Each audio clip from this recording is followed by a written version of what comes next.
Hey, what's up, everybody? Welcome to another edition here of Move the Sticks. Excited to be back with you guys. This is our final episode before the draft, our final video episode, right? I mean, this is where the bread is buttered here. Yes, on TV. But we love everybody that listens. We're glad to have you guys aboard, of course, as well. Got a big couple of days ahead. We've got Path of the Draft coming up later today, by the way, 6 p.m. Eastern on NFL Network. We've got the big Mock Draft Live finale coming up this weekend. I'm just telling you guys, I get to be a GM this year. Y'all are in trouble. Gosh. You guys are in trouble. So there's some decisions that are made at this network I do not agree with. Oh, boy. I guess that that's would be one of them. That is one of them. But, and then, of course, we're into draft week on Monday. We're getting set to hit the road in Vegas. Like, there's so much fun to be had here over the course of the next 7 days as we sit here 7 days from the draft. So let's kick this thing off, guys, because if you thought that the drama from the offseason with all of the trading of high-profile players was over, you might be wrong, because according to NFL Network insider Ian Rappaport, Deebo Samuel, the 49ers wide receiver, has indeed requested a trade. Okay, so this was already expected to be another receiver to kind of reset the contract standard for top-flight players at the position, like Devontae Adams and Tyreek Hill have already done this year. Rapp says, though, it may not be about the money as you get a look at this production that was just off the charts this year for Deebo. Led all receivers in rushing yards and rushing touchdowns, right up there just behind Cooper Kupp in terms of scrimmage yards. I mean, he was phenomenal. It's part of the reason why we love all that he brings to the table is that uniqueness of his skill set. But, guys, what do we do now, DJ, if he really wants out of San Francisco? Is there a way to make this work? I'm not trading him if I'm John Lynch. To me, you look at the trades we've seen with wide receivers. When you have Aaron Rodgers at quarterback, it makes it a little easier to trade Devontae Adams. When you have Patrick Mahomes at quarterback, it makes it a little easier to trade Tyreek Hill. I don't know how you do that. You're going to say, hey, Trey Lance, here's your first time as a starter. Oh, by the way, we're going to take away your best weapon offensively. I just don't see that happening. But if for some reason they do engage, man, if I'm the Jets or if I'm the Patriots with two young, cheap quarterbacks, I would love a veteran, and I can afford to pay him. Yeah, I think you're on the right track when you talk about a young quarterback needing a veteran receiver. We saw what Stephon Diggs did with Josh Allen and how it improved his game. I'm thinking the Philadelphia Eagles, because you have multiple first-round picks, you can pawn off one of those picks, and then you have Devontae Smith. You pair it Deebo Samuel with Devontae Smith to help Jalen Hurts get going. I know he doesn't maybe want to play this wingback role, but in Philadelphia it certainly would work. Running quarterback with an athletic wide receiver that can do some things, who also can go out and be your number one receiver. Sign me up for that if I'm an Eagles fan. I think that makes a lot of sense, too. And we've talked about the trade value, looking at some of the compensation that went back to the Packers for Devontae Adams, that went back to the Chiefs for Tyreek Hill. And it kind of adds up to that early 13th pick. 10 to 11, 12, 13 kind of range. So you kind of just think about that for context and what it might cost to go get Deebo Samuel. But he's also a little bit younger than those guys, so you wonder. Yeah, so I say if it's the 13th pick for a 28, 29-year-old receiver, you think, okay, maybe a little bit more higher for a younger player. Yeah, and I'm also kind of curious because A.J. Brown has been one that's kind of had some of that speculation with social media unhappiness. We saw the tweets that he had. Like, what if we just solve this problem and just do a one-for-one swap? The swappy? He wouldn't have to run the ball as much in Tennessee, would he? No, he certainly would not have to run the ball as much. But I think you're taking away one of his superpowers when you take away the run. I do, too. So that's why if I'm the 49ers, everyone is trying to find the next Deebo Samuel. Why am I getting rid of the guy who actually is Deebo Samuel? Let me just sum it up for you real quick. He doesn't want to play this role because he's afraid he could get hurt, which would affect his payday. If you give him the money now and pay him now, what would be the reason why you wouldn't want to do this role? Because I've already given you the money. So that, to me, if it's not about the money, it's about the money. And here's one for you. We saw Deshaun Watson get the fully guaranteed $230 million. What if this is setting the table for a wide receiver getting the first fully guaranteed contract here? What if that's kind of what Deebo is angling for at this point? Yeah, look, if you're talking about long-term security, you worry about his durability. Yeah, like that's the way you can do it. You guarantee his money so he doesn't have to worry about that part of it. Take that off the table. And then I think you're cooking with gas. The one thing about Deebo Samuel, and it was kind of the debate that Levy and Bell had years ago, am I an RB1, a wide receiver 2, which one is which? I believe when you're Deebo Samuel and you have all the talent and the tools that he has, man, you want to use all of those superpowers. So find a way to pay him, which is what commensurate of what he does and what he brings to the team. But he is in that $20 million club, and I'm sure he's inching towards $25 million per based on what he's done. Yeah. Don't hold your breath on the guaranteed contract thing, by the way. Look, I'm just saying, maybe it doesn't happen, but I wouldn't be surprised if that's what he's angling for. I love Deebo Samuel. Yeah. When you look at the shots he's taken in this thing, like fully guaranteeing the entire contract, this is not Jerry Rice, in terms of getting out of bounds, saving yourself, protecting yourself. It's a different style of player. Right. So I think you pay him, absolutely, but expecting that to be the first fully guaranteed contract, I don't see that happening. No. It may be fantasy, but that's the deal. All right, so let's get into the draft talk here because as we sit here 7 days away from getting to Las Vegas and kicking off this thing, which of course you can see right here on NFL Network, in the recruiting world, we have blue chip prospects, right? Also, just a really great movie. Ricky Rowe, fantastic character. Also, and good news for Nick Nolte is that NIL would probably get Ricky Rowe that tractor nowadays. Saves him a whole ton of stress there. But in draft rooms, we have Red Star players. DJ, explain the concept for us a little bit. Yeah, so this was started in Baltimore when I was there, and it was about putting your red star on the cards that are up on the board. You can put your red star on one player. We'd have a whole ceremony. You get up there and say, this is why this player is my red star. I'm not saying he's the best player in the draft. I'm not saying he's the best player at his position. I'm just saying if there's one guy I want to see in this building each and every day and who I think brings us something. You talk about bringing energy, adding to the culture of your building, helping you win championships. Yeah. You get to put that on one player inside the draft room. Ooh, I mean, like, when you think about it, I think of it in terms of this is the guy that I would put my money on. This is the guy that I'm going to stand on the table, and I know he is going to find a way to make it no matter what the flaws are, the deficiencies, the speed issues. He is going to find a way to make and have a ton of success as a pro. All right, let's find some. Who's your Red Star guy? For me, Trent Mcduffie from Washington is an excellent Red Star candidate. This is somebody who's a little bit undersized but plays with an edge. I love the physicality he plays with. He's got the quickness. He's got the mirror and match skills to cover. What he does as a blitzer, what he does at the run, that makes him stand out to me. Plus, visiting with him, man, he's a big-time kid. Yeah, I think the common denominator with Red Star players, when you talk to them, their football character is off the charts. And so Devin Lloyd from Utah is the guy that I'm going to put a Red Star on.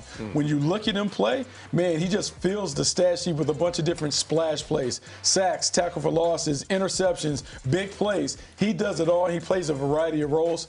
To me, when you're looking for a player that is going to find a way to have success, he needs to have a few different tools in the toolbox. Devin Lloyd has it all. He's a handyman.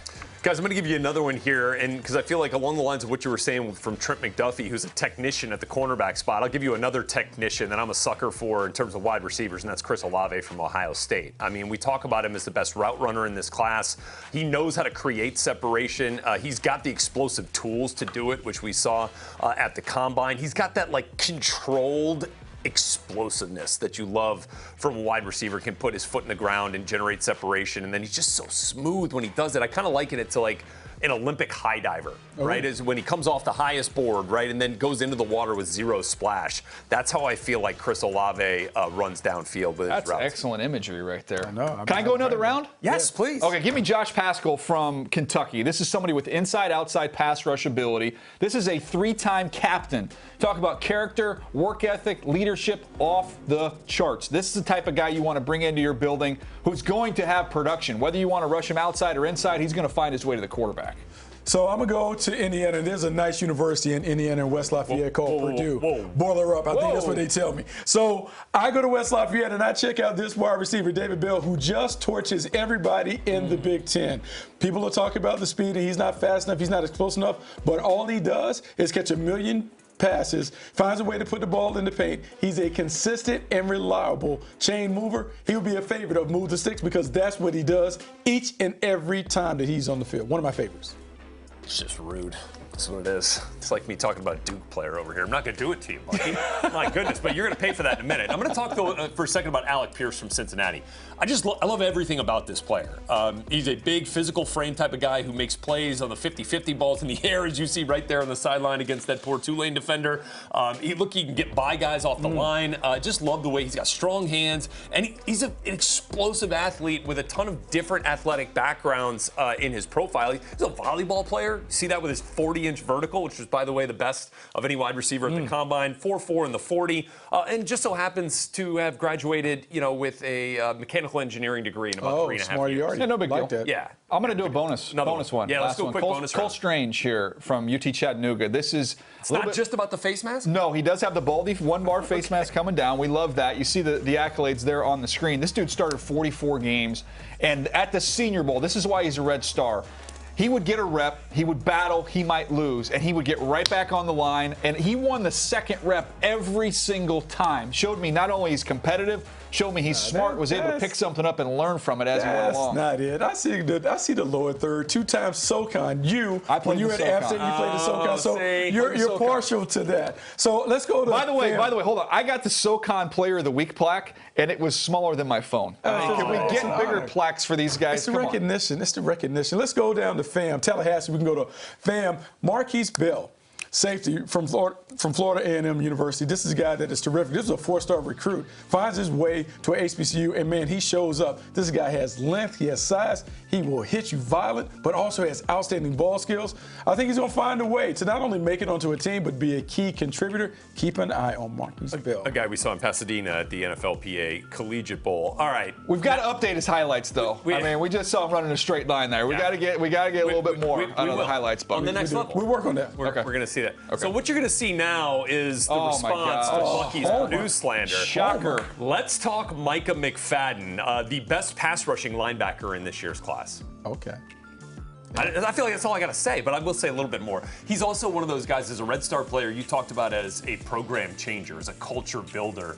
He came in from Tampa's Plant High School and in 2 years helped lead Indiana to its most successful run as a program in the last 2 decades. Back-to-back January bowl games. Micah McFadden, you ask anybody in Bloomington, he was a huge reason why he's a great blitzer from the second level. So I'd take Lloyd as a better rusher. I would take Jacoby Dean as a better rusher. I would take Benito as a better rusher. He's a good player. I like him. But the Indiana homer coming out and you and just throwing out the best of the best of the best. It's a little excessive. I think that's slander, and I won't stand for it. All right, we're going to get out of here. We got a lot more to come here on this edition of Move the Sticks. Let's come back here with a look inside the body shop. Let's talk AFC here, and we're going to do that. We're going to talk draft priorities here for the AFC, and we're going to go into the body shop in the NFC North. Who are the Packers add for Aaron Rodgers? All that is coming up as well. I wonder if we've got it to where I can slide out from underneath the car now. I wish. I've been calling for that. We're going to have to wait and see after this.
All right, back here with you on Move the Sticks, and we're putting the Packers into the body shot. Not yet. Maybe it comes later. I was hoping Rhett was going to slide out there, but nope. Everybody knows better because I do not belong underneath the car trying to fix anything. We are trying to fix up this Packers team here a little bit. I mean, look, it's a good team. It's a team that's won the NFC North, has won double-digit games every year since Matt LaFleur has been there and has been a contender in the NFC. But let's try to make them a little bit better here. What do you think we could do in the draft? Well, I know we're talking about wideouts a lot, right, with the Green Bay Packers, considering Devontae Adams is gone. You have MVS, Marquez Valdez-Scantling is gone. But I know we've talked about 22 and 28. What about pick 53 or 59? John Mechie, to me, feels like a Packer receiver. You talk about outstanding hands, instincts, and feel.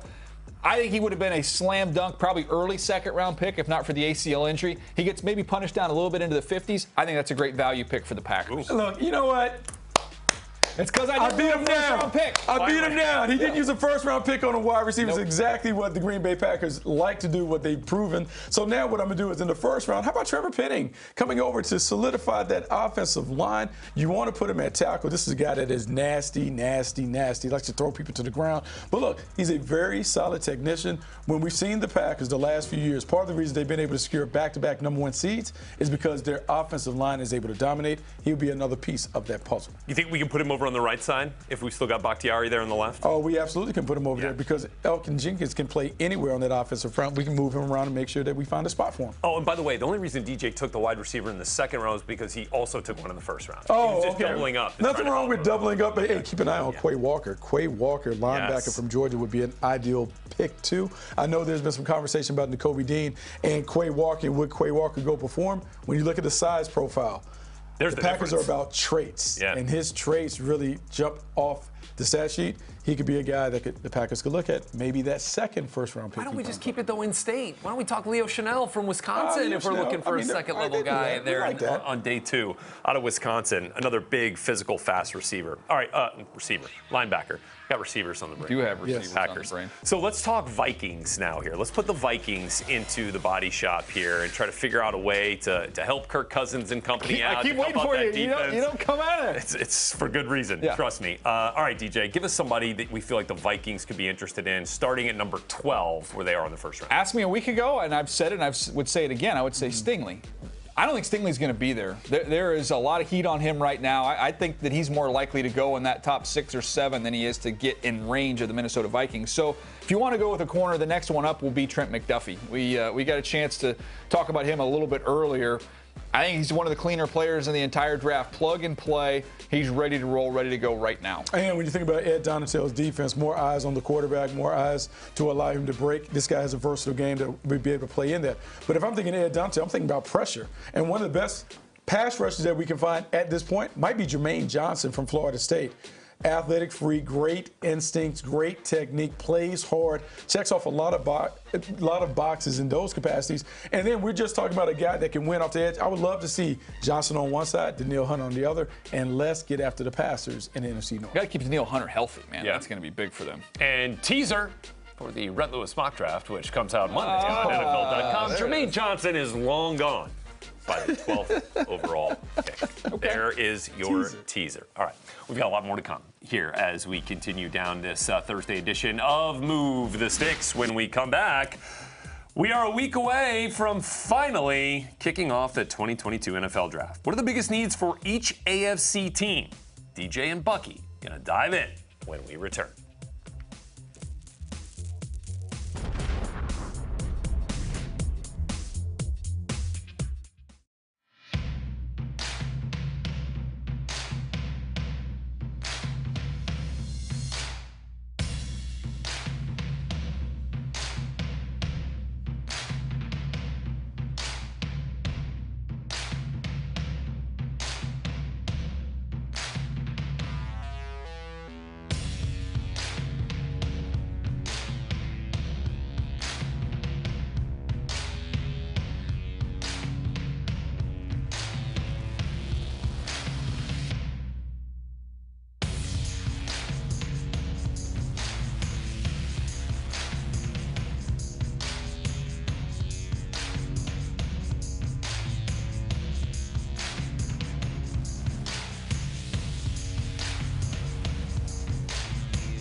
All right, back here with you on Move the Sticks, and we've got you covered leading up to the draft previews and recaps coming all your way all next week. But earlier this week, DJ and Bucky breaking down draft needs for each team, starting in the AFC.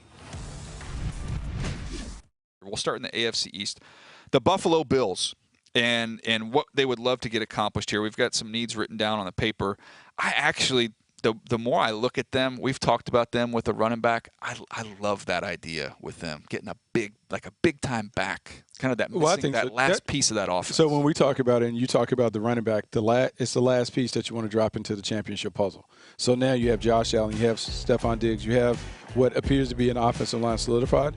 This is a perfect place to drop in, like a Breece Hall. Yeah. Someone that can catch the ball out the backfield, someone that can be the frontline player, that can give them what they need. Because I can't have Josh Allen continue to run the football as much as he ran it before. I want to diversify the offense and find someone else that can be a star. All right, we get to the Patriots. You look at directions they can go. We've talked a lot about wide receiver.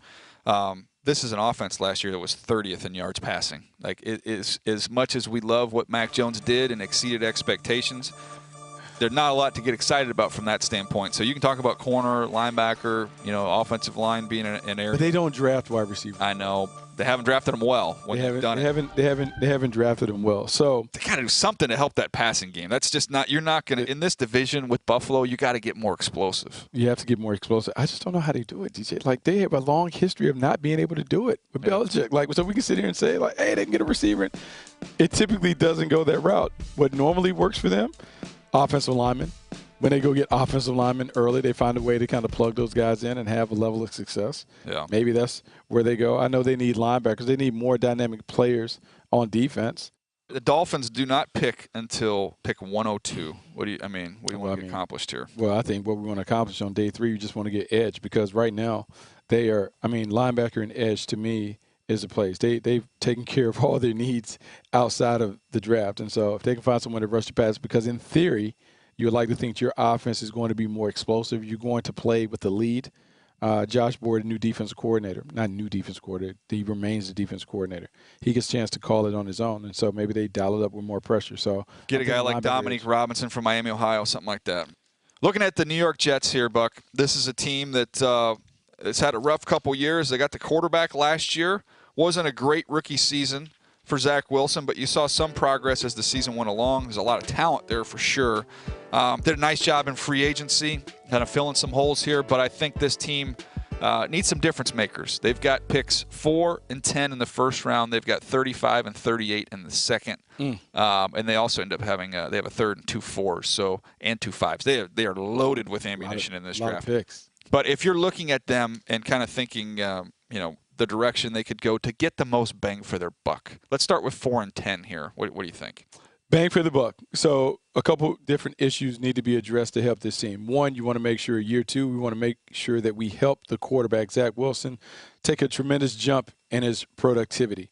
I think the best way that we can do that is, 1, surround him with a better offensive line. So I'm going to take a piece up front that can step into the lineup and really shore up and make sure that he has a fortress in front of him. I don't want my quarterback getting hit, particularly when he's young. I want him to have the confidence to know that he can stand back there from the grassy knoll and deliver. So whether we're at 4 and we take one of those top offensive tackles, or at 10, we take some guy that maybe slides to us, I'm taking an offensive player on the front line.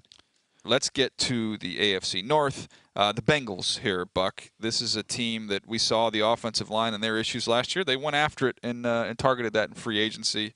You look on the defensive side of the ball, corner, D-line. I think corner is still where they're weak. Yep. The fact that they were able to play coverage the way that they played and they were able to get there. Now you want to upgrade the talent in that room. So I want to take care of cornerback. But I also believe they have to find a way to find a tight end. So he's almost gone. So they need another guy they can put in the middle of that offense to really kind of be a safety valve for the quarterback. Tight end, somewhere in that mix. Yeah, you look at the tight ends in this draft, that could definitely be an option. They went out and got Hayden Hurst, but I think that's a drop-off from Uzomah and the way that he played there. Okay, let's Steelers. I think the quarterback thing is all out there. Wide receiver would be another I think wide receiver. This team, look how unexplosive this team is. Is that a word? I don't know if that's a word, but 29th in big plays. So their sweet spot has normally been outside the first round, they've been able to hit wide receivers. So I would think second or third round, they take care of the wide receiver. The wild card is what they do at pick number 20. Quarterback is like a blinking light. Maybe that is the spot where they go and make a move. All right, Browns, they don't pick till pick 44. Defensive tackle, defensive line overall. You see edge. Wide receiver, again, they're another team that could be in the wide receiver market as well. What do you think? Yeah, no, I'm thinking more defense, edge. They are always in the need or shopping for a playmate to go opposite Myles Garrett. Want someone else on that defensive line that can also consistently rush the passer. So I think that has to be a focal point. Wide receiver certainly has to be in play. You now have a quarterback. You want to make sure that you have enough weapons. Amari Cooper is there, yes, but I still believe they can upgrade significantly that wide receiver core. I would think that they'd put a couple picks. I think Nick Bonito would be a nice compliment there for Myles Garrett. Fastball coming off the edge. Speed coming off the edge. The Ravens, they are picking 14 and 45. Then they have a bevy of mid-round picks. But edge rusher, again, a place they could look. Corner is big for them. And somewhere down the line, they got to find a center. Yeah. Not in the first round, but somewhere they have to find a center, someone that can. But see, like everybody's talked about Linderbaum with him, that he doesn't fit them. No. They are a gap scheme, mauling off. They want big dudes, man. That is not Linderbaum. No, he doesn't. I actually have been coming back to this whole theory on them is if the big man is there, Jordan Davis, you can say whatever needs they got. The Ravens ain't passing on him. This is like that's a Raven. That's like, a Raven. Big, physical. Him athletic. and Calais Campbell getting off the bus together. You see that? The length. Yeah. Oh, yeah. They just love big dudes. Titans, we get over to the AFC South. They pick 26th, and then they pick in the third round, no second-round pick. Offensive line, right? It has to be offensive line. Offensive line has been an area for them. They've got kind of an interesting situation because they have Radens, who they took last year, who has some tackle guard flex. Yeah. I think they give him an opportunity at tackle. If he fails there, he kicks inside. But I think it gives you the liberty to be able to say, you can get one of it. One or the other. I love Kenyon Green is somebody for them if he were to be there. He fits. It's so funny. I listened to their offensive line coach talk, and he talked about the one thing they do is they sprint off the ball. They want to maul people. They worry about the technique a little later. They want to move people off the ball. Tyler Smith would be another option there. He's a good one. He's one that people haven't talked about. He can kind of sneak in and go higher than a lot of people think. Colts, they are picking 42. Obviously, their first-round picks in Philly. Offensive line, tackle, I think is still a big need there. Wide receiver just stands out to me. They need a wide receiver. They need another one. Yeah, they've missed. They need an impact receiver. I know they're waiting on Paris Campbell to hit. Michael Pittman has shown flashes, but they need someone that can come in and give them immediate production. May not have to be the number one, but as a number two, he has to be rock solid. He has to be a steady Eddie production. All right, Texans. Lots of needs here. Good news, everything. Lots of picks. 3, 13, 37, and then 2 3s, 68 and 80. This is how about offensively? 32nd run game, 32nd in big plays, 28th in the pass game. Defensively, 31 against the run, 23 against the pass. Tied for 27th in sacks. The world is your oyster. Anything you want. You can't go wrong. Dealer's choice. Here's what I would say. Say good players. Just take good players wherever they're. Just wherever the board is, rank them 1 to 100 as they come off. Just select good players. They could literally stay true to their board and take best available. Just take best players. Fine. You can't go wrong. Jags is a weird team here. They are picking 1-1, obviously. Then they've got the 33rd pick overall, top of the second round. Same. Couple threes. Similar situation. Yeah. The interesting thing is I think they've got suitable guys. They need difference makers. Like if I look at Jacksonville and say, what do they need to accomplish? Playmakers, difference makers. Yeah. Who's going to win games for you? Yeah, more speed, more playmaking. So when it comes to the edge, they got to have someone that can help Josh Allen on the edge. They need a proven pass rusher that can be productive and do those things. So whether they accomplish that at 1, which is easy because the board is yours, or 33, they have to get someone that can get after it. And then on the offensive line, center is a spot where they really need to take care of that. Okay. We look at the Chiefs. They are picking 29, 30, 50, 62. So they've got 2 1s, 2 2s, and they also have 2 3s, 94 and 103. This is a defense, gave up a bunch of big plays. 29th in sacks is the number that jumps out to me. They are a team I could see if they fell in love with a rusher going up to get one, go up to get a pass rusher, go up to potentially even get another weapon if they wanted to. But a couple different areas they could go. I got to believe they come out of this draft with they're going to get 2 rushers. They're going to get 2 pass rushers. Why not double up? Yeah, I think you have to double up. That has been the thing. They were trying anybody and everybody to come off the edge. You know, you have Frank Clark on one side, your big fella Chris Jones on the inside, and then you brought in Melvin Ingram. They have to find a couple of options off the edges to be able to do that. And at some point, they'll find a wide receiver. I wouldn't worry or fret too much about them trying to use a top pick to replace Tyreek Hill. They will find a way to get somebody on the field that can flip the field. My Raiders don't pick till the 3rd round, pick 86. I still think right tackle was a spot they could address. It's hard to find starting tackles this late in the draft, though. It is, and I think linebacker could be the move. Linebacker, defensive tackle could be a nice move for them because they have to make sure they solidify their defense. Offensively, they have more than enough to be able to score. Defensively, they have to be able to hold the score now. Yep. All right, let's go Chargers. Right tackle, defensive line, could add another receiver if they wanted to get even more explosive. I actually think if I was going to be pinned down on it right now, that the most likely position, I actually think it would be corner. Ooh. I think that's kind of the finishing piece here for this defense. This is an off season that's totally revamped the defense. You think about last year, they rebuilt that offensive line, and they did it a combination of free agency, Corey Linsley, Matt Filer, and then they came in the draft, and that was like the final piece, right? You get Rashawn Slater. I feel like this defense and what they've been able to accomplish with Khalil Mack and going out and getting J.C. Jackson, I feel like there's kind of that missing, that final piece. And whether or not that's a defensive tackle that can give you some inside pass rush or potentially another corner. And I kind of lean in that direction. Yeah, this is an interesting team because they have a ton of talent. They were so close to being a playoff team, just couldn't finish in that win-or-go-home game at the end. Defense is what is holding them back. They have to continue to add pieces to their front line. I think they go all in. 32nd on 3rd down. That's got to change. Got to get off the field. All right, the Broncos. Again, no one, which has been a little bit of a theme here as we're going through this. They pick 64. You lose a tight end there in Noah Fant, but you got Alberto. They're not they're not dire straits by any stretch there. It's a pretty good roster overall. You could look in the secondary is maybe an area that they would look to address. Yeah, I think they have to address the secondary because as talented as this defense is, we know that they have to continue to upgrade and find a way to keep it down. We look at all the quarterback play in this division. They just have to figure it out. So, yeah, I think they have to continue to add pieces to it. All right, the Eagles, Giants, and Saints all have multiple first-rounders in next week's draft. DJ and Bucky going to give the same treatment to the NFC. Team draft needs right after the break.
All right, Dan Campbell, Lovie Smith, Robert Saleh, Pete Carroll, among the coaches that represent teams with some major draft capital on night one of the draft, which kicks off 7 days from today. Live for you from Las Vegas, Thursday, April 28th, 8 p.m. Eastern, right here on NFL Network. And now, DJ and Bucky continuing their conversation from earlier in the week on what the biggest needs are for NFC teams.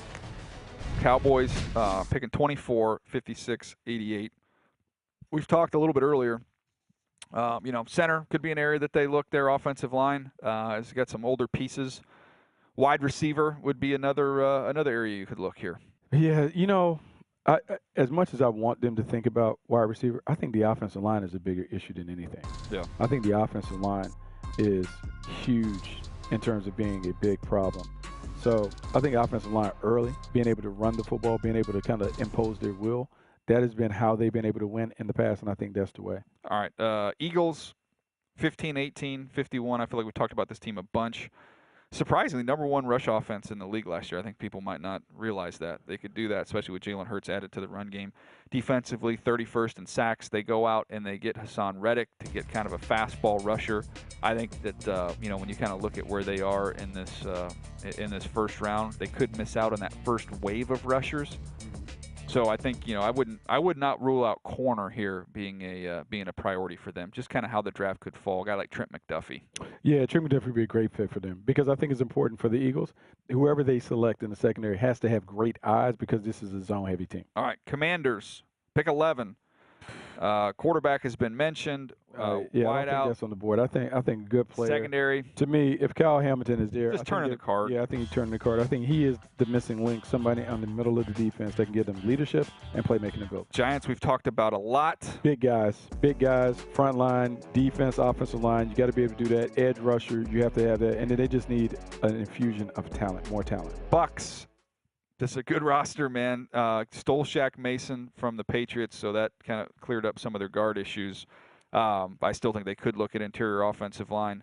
I think DT is something you've been talking about. Yeah.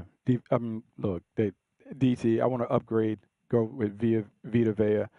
You still can address the tight end situation. I expect Gronkowski to eventually show up and play for this team.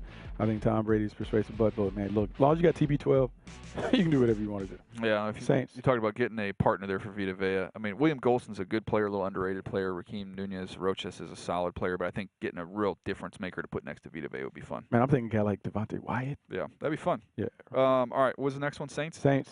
Yep, a wideout. You look at those two picks, 16 and 19, offensive tackle and wideout seem to be the two spots. To me, if I'm a gambling man, I'm going wide receiver and offensive tackle because if I get that done, I know that I have a chance to win. A playmate for Michael Thomas and then someone that can protect on the backside. Ding dong. All right, we got to go speed round because we got to interview we got to do in 10 minutes here. So let's roll through these. Falcons. Everything. Yeah. Everything. Wideouts got to be. They have to leave here with two wideouts. Yeah, everything. They Wideouts. 8, 43, 58, 74, 82. Two of those picks are going to be wideouts. Panthers. They only have that first-round pick. They are the obvious trade down if they could. If they can't, they're stuck. I think tackle. Yeah, it better be a good one. It better be a good one. It has to be a good one. Someone that can get them going. All right, Rams. Don't pick till 104. And F them picks. Got players. We got players. Don't even worry about it. I think corner. Best available. Yeah, I think corners is where they could be looking. Cardinals, 23-55 here with their first two picks. Talked wide out with Christian Kirk leaving. Corner is another area they could go. You lose Chandler Jones, edge rusher, still in the mix. I think where they're positioned, they could be in kind of gamble on an upside rusher. Yeah, they need pass rush. Look, you let Chandler Jones go. That's a big loss. Yeah, you have to do that. And I think, man, you still have to continue to address the wide receiver. I don't know if they have enough speed at wide receiver. You lose Christian Kirk. Say what you want about the big contract. It's still a huge loss. You got Rondale Moore can fly, but I still think you got A.J. Green and you have DeAndre Hopkins, and Hopkins has been hurt a lot. You need someone that you can groom for that next number one role. All right, here we go. Niners, they're they're picking 61. 93 and 105, two picks in the third round. Man, good players, but they've done a good job. I know we need cornerbacks there, but they've done a good job of just kind of piecemealing, finding a way. Edge, to me, is their thing. When they are good, they're good up front. I would add somebody up front that can be able to do it. Big edge rusher would be a place I could look at for them. Look at a guy like Alex Wright maybe as a sleeper for them from UAB. And finally, the Seahawks Picking 9, 40, and 41. They've got a chance to get 3 really good players there. I think they're another team that could trade down if they could find a partner. Offensive line has to be addressed. At some point, they got to get the cornerback situation right, because they have not been able to do that since the Legion of Boom all split up. And then quarterback. I don't know if they drafted early, but at some point they have to be able to do that. All right, when we come back here on Move the Sticks, we gotta close up the body shop. That's it. We got 2 teams left, Bears and Lions, as we wrap up the NFC North right after this.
All right, back here with you on Move the Sticks, opening up the body shop one last time. Bears are up here as we continue our look at the NFC North. DJ really wants me to just pop out from underneath the car. It's not going to happen. Brett Lewis, Bucky Brooks, Daniel Jeremiah back here with you.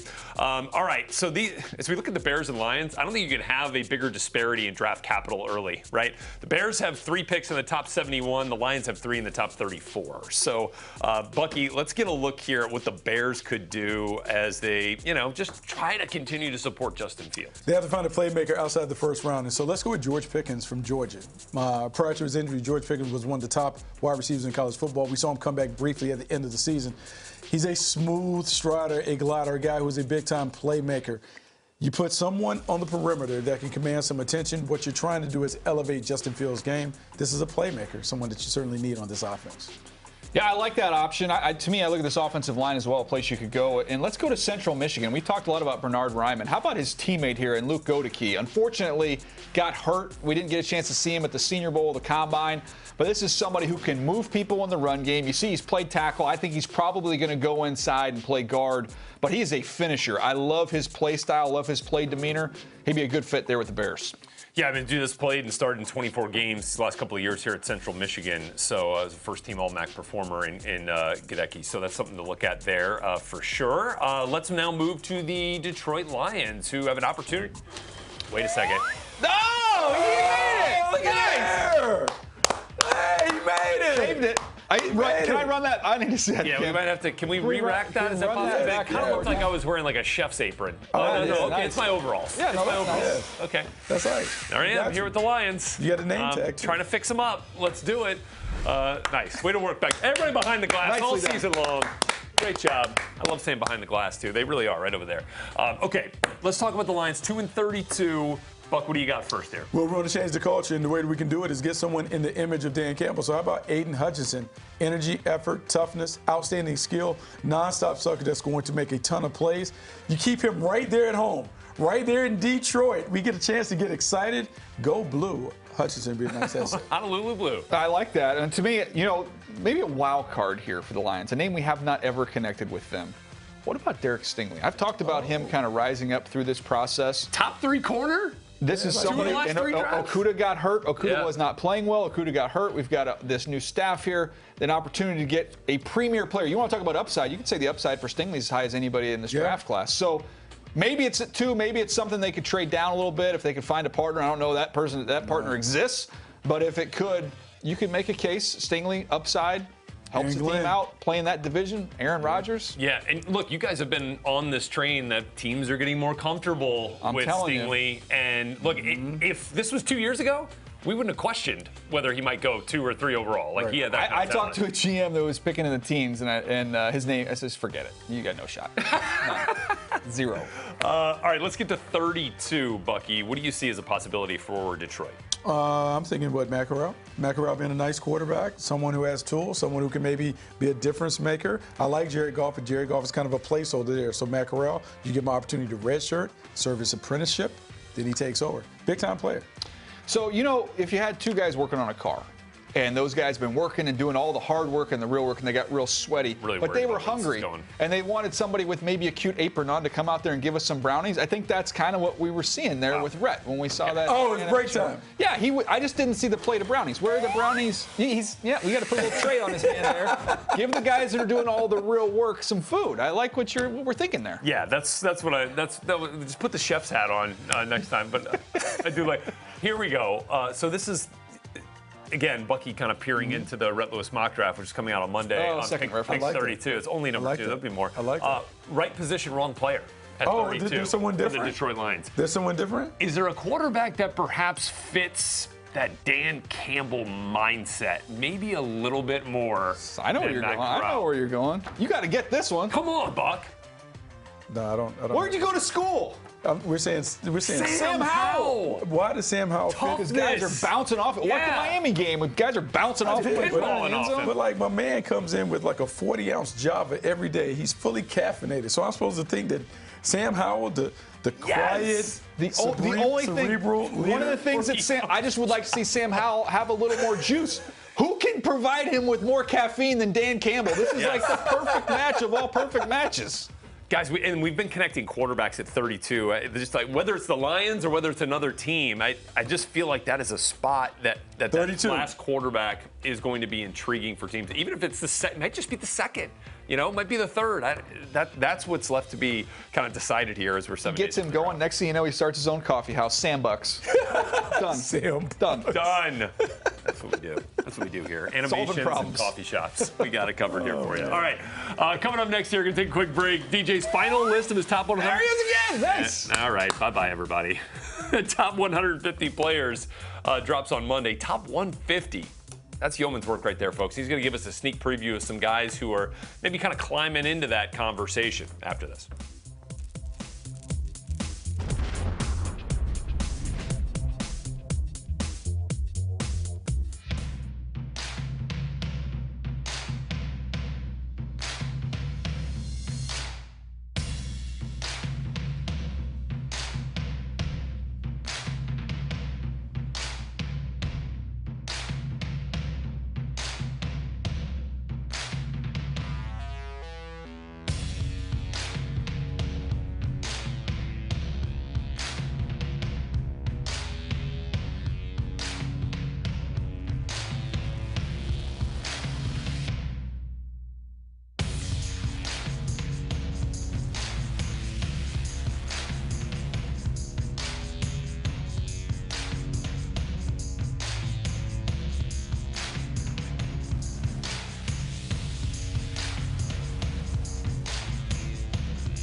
All right, guys.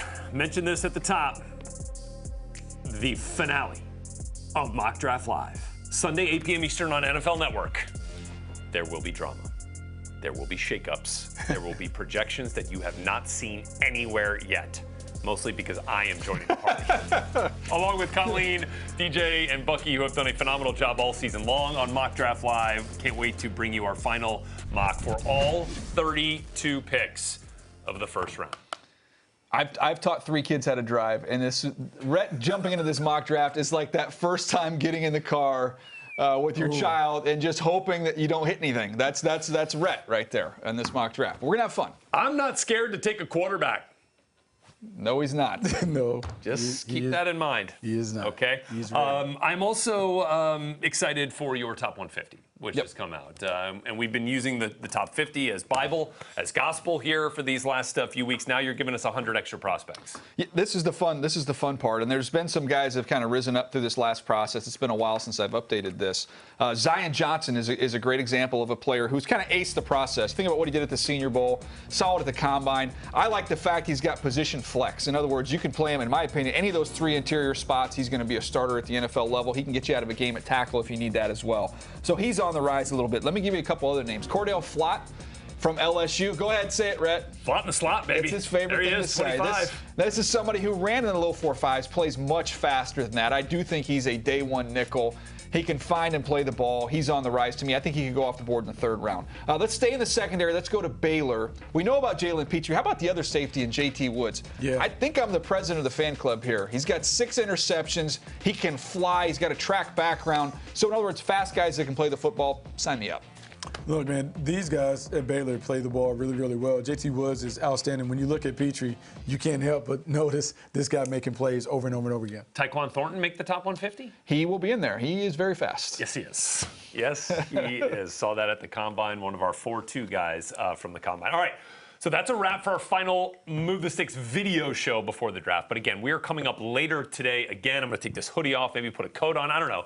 6 p.m. Eastern time. Path to the Draft is coming back here with you, and then we're taking you all the way through draft week. The Rhett Lewis mock draft. No, I was going to ask, does Kana know you borrowed her sweatshirt? Or oh, wow. Make sure you put it back. Come on, be a good husband. You're better than that. Bye, guys.